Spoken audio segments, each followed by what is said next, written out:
आज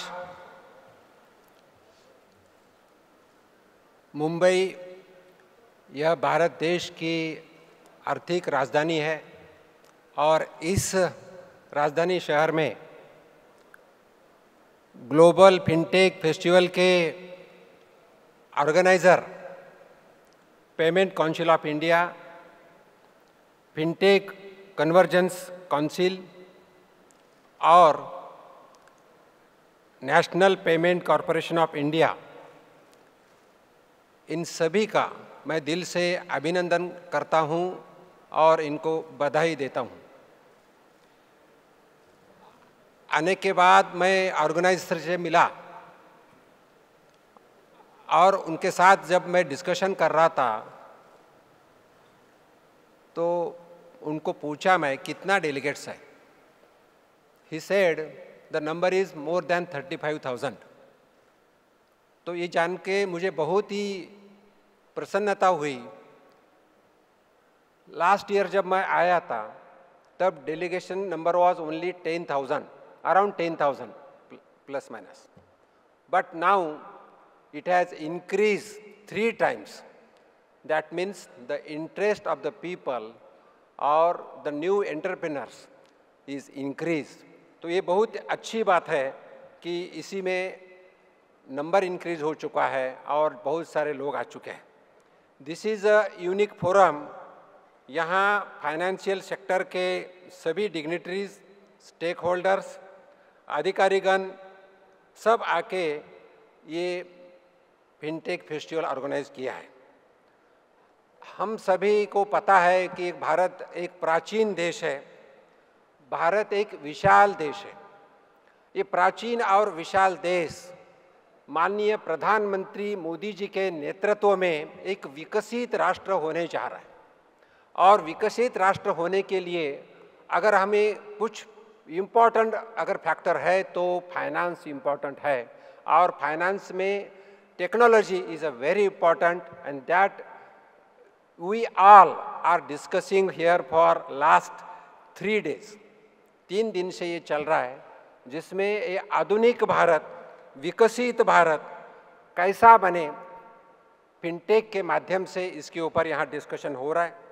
और इसके माध्यम से मैं आपको बताना चाहता हूँ, एक इसमें माध्यम से हम भारत देश के ही नहीं तो पूरे वर्ल्ड की ह्यूमैनिटी को सर्व कर सकते हैं, अच्छी तरह से सर्व करते हैं और इसमें क्षमता बढ़ा सकते हैं। और ये विकसित होने की अगर पॉसिबिलिटी है, there is no limit to development और विकसित करने के लिए तो फिनटेक का बहुत ही बड़ा रोल है। जब मैं विकास की बात कर रहा हूँ, विकसित भारत की बात कर रहा हूँ, तो मैं कुछ एग्जाम्पल आपको देना चाहता हूँ। 23 अगस्त 2023 को आप याद करिए। 23 अगस्त 2023 को भारत का चंद्रयान 3 साउथ पोल पे लैंड हुआ। उसी के साथ कुछ दिन पहले सोलर एक्सप्लोरेशन के लिए आदित्य L1 का भी लॉन्च हुआ और स्पेस में एक भारत महत्वपूर्ण शक्ति बन के आ गया है। इनके साथ अगर हम देखें तो इकोनॉमी, भारत की इकोनॉमी जिस स्पीड से बढ़ रही है तो वैसे बाकी का देश का बहुत ही अच्छी इकोनॉमी बढ़ रही है और भारत एक 5th लार्जेस्ट इकोनॉमी बोल के उभर के आया है। इसमें मैं बताना चाहता हूँ कि प्रधानमंत्री जी के नेतृत्व में, जैसे उन्होंने 15 अगस्त के स्पीच में बताया कि हमें 3rd लार्जेस्ट इकोनॉमी बनाना है, तो अगर 3rd लार्जेस्ट इकोनॉमी बनाना है तो इसी में फिनटेक का बहुत ही महत्वपूर्ण रोल है। और मैं आपको बताऊंगा कि जैसे 2014 में इकोनॉमी की मैं बात कर रहा हूँ, 2014 में हमारे देश का बजट 16 लाख करोड़ था। 2023 का जो बजट हो गया, that budget has gone more than 45 lakh crore. तो हमारी इकोनॉमी का ओवरऑल अगर हम देखें तो capex, capital expenditure has increase more than 10 lakh crore और हमारा एक्सपोर्ट भी बढ़ रहा है। हमारा इस सब होते समय अगर आप इंटरनेशनल मॉनेटरी फंड का अगर रिपोर्ट अगर देखें तो भारत में के 13.5 करोड़ लोग पॉवर्टी से लाइन से ऊपर आके मिडिल क्लास में आ गए। तो ये क्यों क्यों हो रहा है? This is I will say only and only because of the different schemes which are there in the central government under the guidance of Honorable PM Sir, and now that schemes are in the rural area as well as in the urban area. तो जैसा मुझे topic दिया है fintech गांव-गांव में और fintech शहर-शहर में, तो अलग-अलग स्कीम का मैं बताना चाहूँगा कि जिसमें जनधन योजना है, प्राइम मिनिस्टर जनधन स्कीम। तो जनधन योजना स्कीम के माध्यम से 50 करोड़ से ज़्यादा भी लोगों का इसका प्रॉफिट मिला है, बेनिफिट मिला है। तो ये इसमें जनधन योजना में जो जाम ट्राइनिटी है, JAM trinity is one of the example of the fintech and here it is a very successful scheme and if you see the money deposit by in this scheme is more than 2 lakh crore. Although it is a zero balance account भी होगा तो इस योजना के माध्यम से 2 लाख करोड़ से भी ज़्यादा अमाउंट पैसा बैंक में है। इसके साथ मैं बताना चाहता हूँ प्रधानमंत्री सुरक्षा बीमा योजना, जिसके 20 रुपये दिए तो उसके 2 लाख का इंश्योरेंस मिलता है और इसके बेनिफिशरी 34 करोड़ है। अटल पेंशन योजना, मुद्रा स्कीम्स, तो मुद्रा स्कीम का भी 43 करोड़ लोगों को बेनिफिट मिल रहा है। Svanidhi schemes which is very important for the urban poor people, जो स्ट्रीट वेंडर्स है, इसी का भी beneficiary more than 50 lakh crore है। तो ये सभी स्कीम्स में जो अलग अलग है, पीएम मातृ योजना, मैं स्कीम का नाम और बता सकता हूँ, लेकिन ये सभी स्कीम में जो इम्पोर्टेंट रोल जो है फिनटेक का है। फिनटेक का रोल बहुत ही महत्वपूर्ण है, जिसके माध्यम से स्वरोजगार मिलता है, आदमी स्वावलंबी बनता है और आदमी स्वाभिमानी भी बनता है। मैं यह बताने का एक ही मैं आपको बताना चाहता हूं कि इस भारत देश में अगर ग्रामीण क्षेत्र में हम गए तो केसीसी हो, एनिमल हस्बेंड्री हो, फिशरी हो, इनको भी फिनटेक के माध्यम से गरीब आदमी को 1 पॉइंट लोन कैसा मिले, इसके ऊपर गवर्नमेंट की स्कीम चल रही है। इन शॉर्ट मैं बताना चाहता हूं कि भारत सरकार का एक रोल इम्पॉर्टेंट है इसमें, जैसे banking to unbankers, funding to unfunded, securing to unsecure and serving to unserve. तो ये सभी चीज़ें ये फिनटेक के माध्यम से ही हो रही है। फिनटेक का इसमें इम्पोर्टेंट रोल है। And if you see there are different reforms in the financial sector also, and because of the different reforms we are delivering a result which are useful for the government of India and for the poor people. मैं ये करते समय मैं आपको बताना चाहता हूँ इस सब चीज़ों में अगर फिनटेक में अगर कोई महत्वपूर्ण हो तो गवर्नमेंट की जो पॉलिसीज़ है ये भी महत्वपूर्ण है। जैसे मैं अलग अलग स्कीम्स के बारे में आपको बताया कि फिनटेक के माध्यम से ये स्कीम चल रही है।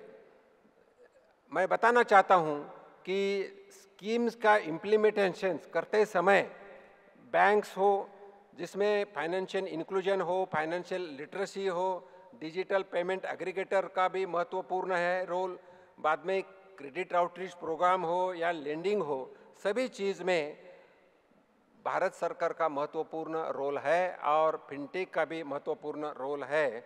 जैसे भारत सरकार हमेशा ही अलग अलग इनोवेशन के लिए सपोर्ट करती है। अगर आप ख्याल करें कोविड वैक्सीनेशन के टाइम हमारे भारत देश में 2 वैक्सीन बने और 2 वैक्सीन बनने के कोविड के सिचुएशन में भी हमारे देश के यशस्वी प्रधानमंत्री जी पूना में आके सीरम इंस्टीट्यूट में जहां वैक्सीन बनी वहां के साइंटिस्ट को एक एडवाइस दिए, उनका हौसला बढ़ाया। उसी तरह चंद्रयान 2 जब अनसक्सेसफुल हुआ, उसी वक्त भी माननीय प्रधानमंत्री जाके साइंटिस्ट को मिले। चंद्रयान 3 के टाइम भी जब सक्सेस मिला, उसी टाइम भी हमारे साइंटिस्ट को मिले। तो इन शॉर्ट, जो साइंटिस्ट है इन ऑल सेक्टर्स, तो उनका मनोबल कैसा बढ़े, उनको मदद कैसा करे, इसलिए भारत सरकार काम करती है। तो same thing is also in the fintech. जैसे मैं बताना चाहूँगा कि जाम ट्राइनेटिव हो, यूपीआई हो, डिजिटल पेमेंट एग्रीगेटर हो या माइक्रो फाइनेंस हो। जैसे मैं माइक्रो फाइनेंस की बात कर रहा हूँ, तो हम अलग अलग क्षेत्र में जहाँ जाते हैं, जहाँ ट्राइबल एरिया है, जहाँ आदिवासी एरिया है, उस एरिया में बैंक ब्रांचेस नहीं है, लेकिन लोगों को तो पैसा चाहिए। अगर लोगों को बैंक में पैसा भी डिपॉजिट करना है या पैसा निकालना है, तो अलग अलग फिनटेक से माध्यम से, जैसे अगर माइक्रो फाइनेंस भी करना है तो माइक्रो एटीएम के माध्यम से भी पैसा निकाल सकते हैं, पैसा भर सकते हैं, बैंक करस्पॉन्डेंट को मदद हो सकती है। तो ये सब चीज़ अगर देखें तो रिवोल्यूशन जो हो रहा है इकोनॉमी, तो that is all because of the financial technology. मैं बताना चाहता हूँ, ये फाइनेंशियल टेक्नोलॉजी करते समय 2-3 चीज़ बहुत ही महत्वपूर्ण है। मुझे लगता है पहला महत्वपूर्ण चीज़ अगर कौन सा होगा, तो लोगों को कॉन्फिडेंस मिलाना बहुत जरूरी है। तो trust development is a very important role, and fintech के माध्यम से हम ट्रस्ट भी डेवलप कैसा कर सकते हैं, उसके ऊपर दिखना चाहिए। कस्टमर का कॉन्फिडेंस भी महत्वपूर्ण रोल होता है। इसमें 2 चीज़ जो मैं बता रहा था कि एक awareness, and second thing is a fraud prevention. इसके ऊपर भी हमें काम करना पड़ेगा। अल्टीमेटली मैं बताना चाहता हूँ कि insurance sector is also important, as I was saying कि फाइनेंस सेक्टर में इंश्योरेंस को ऊपर भी फिनटेक के माध्यम से काम करना पड़ेगा। जो इंश्योरेंस सेक्टर भी बहुत महत्वपूर्ण रोल कर सकता है, और इन्वेस्टमेंट, अलग अलग इन्वेस्टमेंट में उसका बहुत बड़ा रोल हो सकता है। अगर हमें सुरक्षित इकोनॉमी करना है तो इंश्योरेंस टेक्नोलॉजी को भी बड़ा इम्पोर्टेंस हो सकता है, रोल हो सकता है। मुझे लगता है कि ये भारत के विकास के लिए ये सही टाइम है, और सही टाइम के वक्त हमें ये हमेशा प्रधानमंत्री जी कहते हैं कि समय सही है और समय यही है। तो एक भारत विकसित राष्ट्र बन रहा है। तो इस अवसर पर हमें विकसित राष्ट्र बनते समय फाइनेंशियल का रोल बहुत ही महत्वपूर्ण रहेगा, और मुझे पूरा भरोसा है कि इस 3 दिन के डिस्कशन में अलग अलग जो यहाँ के फाइनेंस के सेक्टर में विज्ञान लोग आए थे, उनके माध्यम से जो डिस्कशन हो गया, तो जो कुछ मुझे जो पता चला, तो इसके मैं बताना चाहता कि the Indian fintech industry is projected to generate around $200 billion in revenue by the year 2030. Similarly, as per the World Bank's Global Findex database 2021, 76% of the adults worldwide had access to an account of in the banks or regulated financial institution, as compared to 51% in the 2011. In comparison, the percentage of the adults in India who had access to bank account increased from 35% in 2011 to 78% in 2021. As you would be aware, the Jan Dhan scheme launched by the government in 2014, it has gone up to the account up to the more than 50 crore. So far, over 500 million Jan Dhan accounts have been opened in India.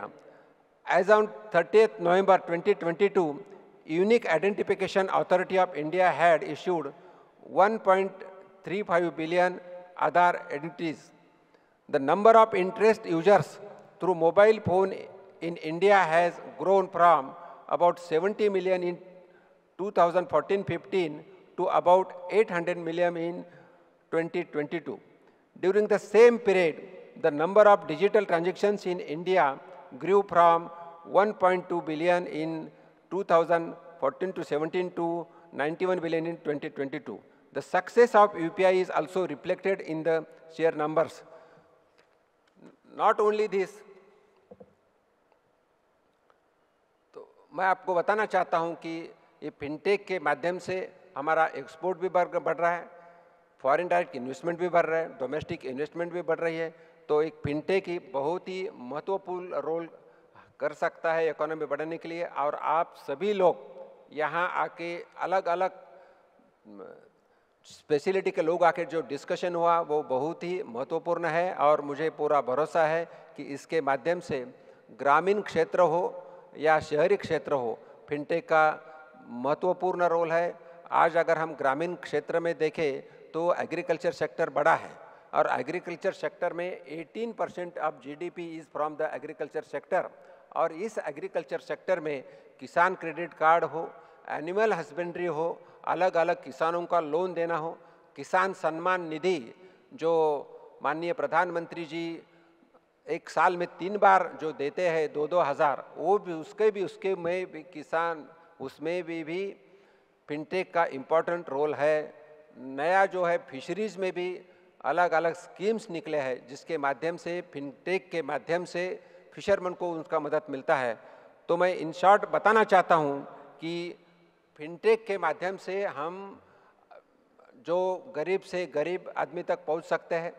Fintech के माध्यम से हम remote जो लोग हैं जो tribal area में रहते हैं उनके पास भी पहुँच सकते हैं, और फिनटेक के माध्यम से हम हमारी ग्लोबल इकोनॉमी के साथ अगर हम कंपेयर करें तो हम हमारा इकोनॉमी जो बढ़ रहा है, तो one of the important reason is financial technology.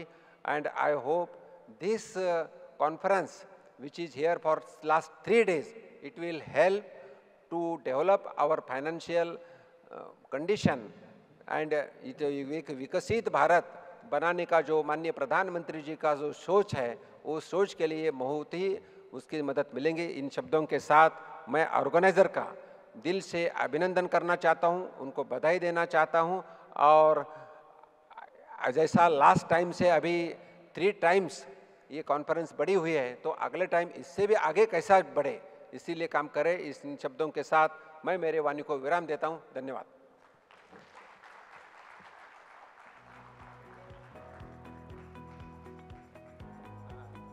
Thank you, sir. Can you take the seat? I'm going to ask you a few questions just to put you on the spot for some time.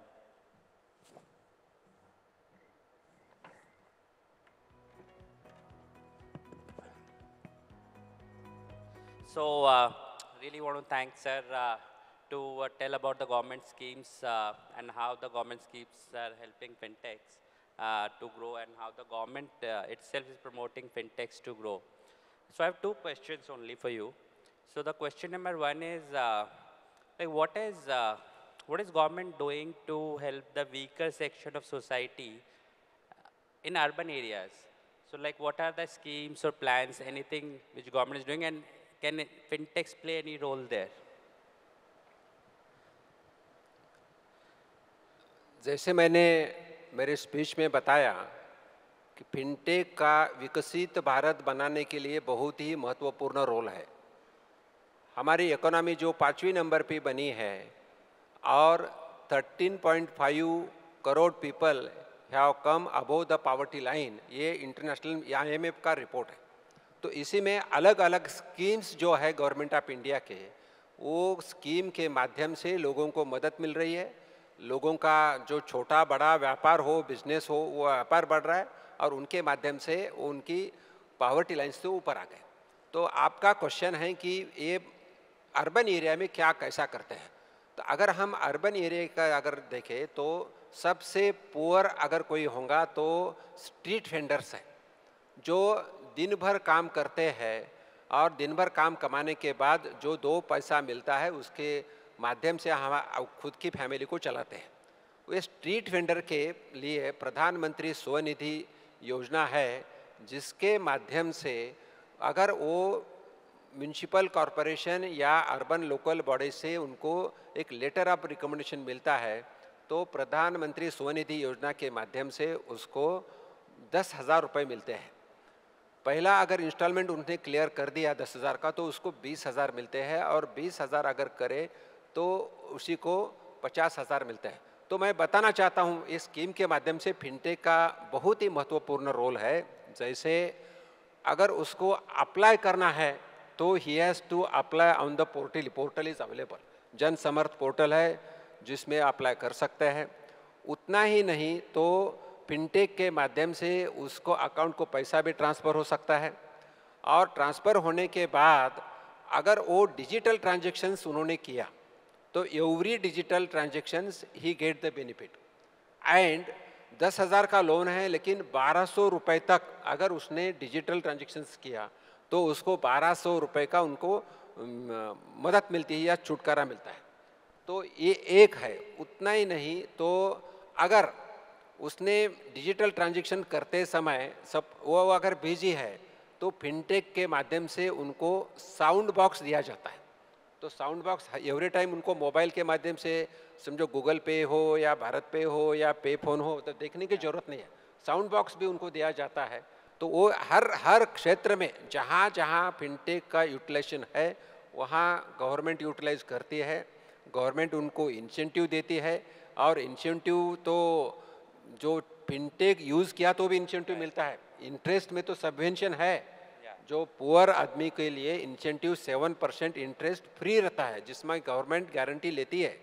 लेकिन fintech का अगर use करे तो भी उसको भी मिलता है। और ये जो गरीब आदमी जो हमारे कॉलोनी में जाके, हमारे गली में आके सब्जी बेचता है, फ्रूट बेचता है, ब्रेड बेचता है, फिश बेचता है, जो स्ट्रीट वेंडर को, इससे गरीब आदमी कोई मुझे लगता है नहीं है जो दिन में कमाता है और खाता है।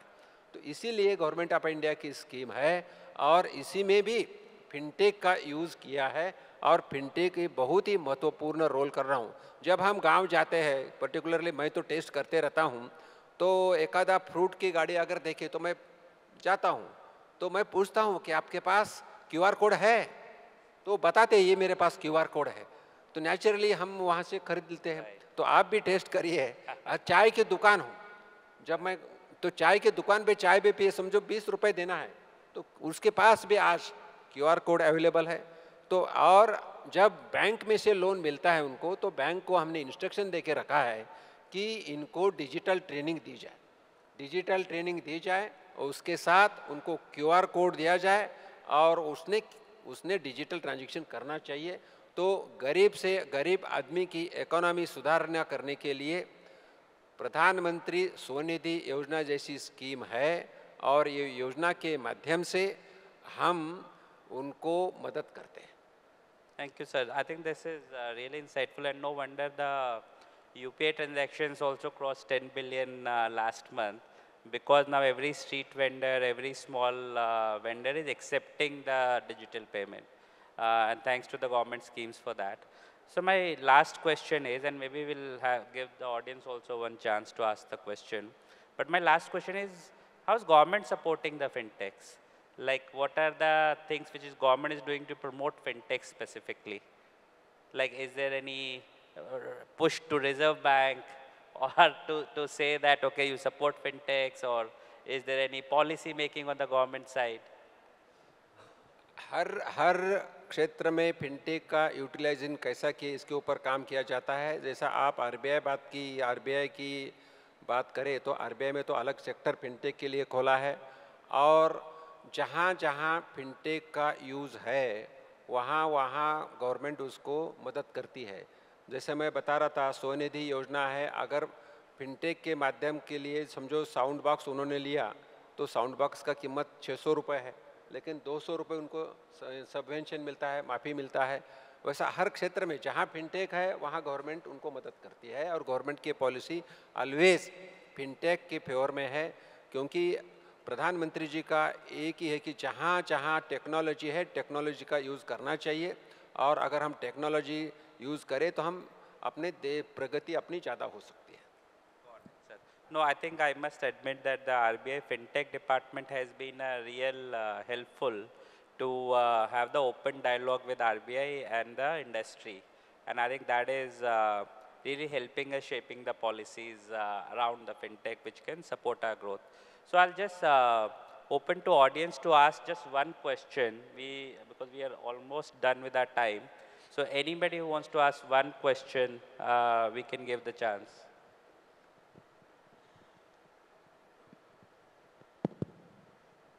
सर शुभ प्रभात।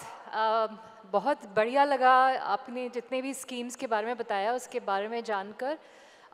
नो डाउट जो भारतीय हमारी गवर्नमेंट है उन्होंने बहुत काम किया है जिसकी वजह से आज हम देख रहे हैं कि घर घर तक QR कोड पहुंच गया है।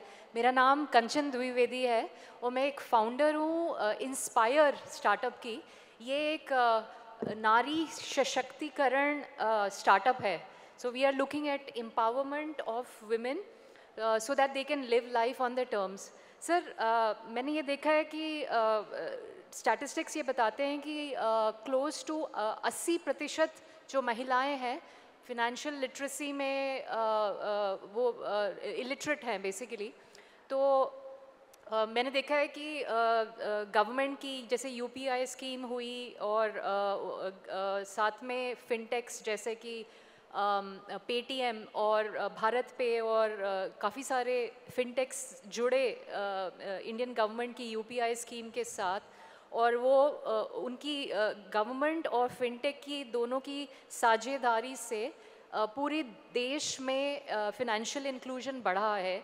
उसी तरह इन सब प्रॉब्लम एरियाज में फिनटेक कैसे गवर्नमेंट को हेल्प कर सकते हैं? Sorry, Kanchan, can you just repeat the question? Just repeat to me in English. Maybe I'll help explain. Right. So my question was that we know that UPI and the basically support of the fintechs in especially the UPI sector reaching to the last mile has resulted in the financial inclusion of crores of Indians. So similarly, if you take the area of let's say financial literacy for women, which is a fact that 80% of women are illiterate. So how can fintechs help the government there? Women के लिए specific schemes government of India में है। मैं आपको बताना चाहूँगा कि stand up India जो स्कीम है जिसमें SC ST और वुमेन के लिए है, जिसमें 50% scheme is only reserve for the womens. और वुमेन्स का जैसा सेल्फ हेल्प ग्रुप है, सेल्फ हेल्प ग्रुप में majority there are womens and women के जो फाइनेंशियली उनको इकोनॉमी इनकम बढ़े इसलिए भी फाइनेंशियल हेल्प ग्रुप के गवर्नमेंट के माध्यम से सेंट्रल गवर्नमेंट के माध्यम से स्कीम्स है। जो अभी हमारा एक अगर हम डाटा अगर देखें तो मुद्रा लोन में 60% are around 60% are the womens also. और एक मैं आपको एक्सपीरियंस बताना चाहता हूँ, I am looking after the banks also. तो अगर NPA अगर देखें, if bank gives loan to the woman, the repayment is almost I will say 98-99%, 1-2%। लेकिन एट द सेम टाइम अगर समझो मेल को अगर हम लोन दिए तो उतना रिकवरी नहीं होता। तो womens are very sincere in the repaying also, very sincere in the business also, and there are certain schemes where the womens are particularly Pradhan Mantri Matru Vandana Yojana जो प्रेग्नेंट वुमन है उनको if they are below poverty line then they get 5,000 rupees. Pradhan Mantri Janani Yojana अगर pregnant woman है if she is delivered, this is for the woman who are below poverty line, if she delivers in the hospital she gets immediately 1,000 rupees. And अगर woman business करना चाहती है, जैसे मैं बताया कि स्टैंड अप योजना जो है उसके माध्यम से उसमें वुमेन्स के लिए हर बैंक ब्रांच में मिनिमम एक तो लोन देना चाहिए। ये गवर्नमेंट ऑफ इंडिया का रेगुलेशंस है। So thank you so much, sir. Very nice to know.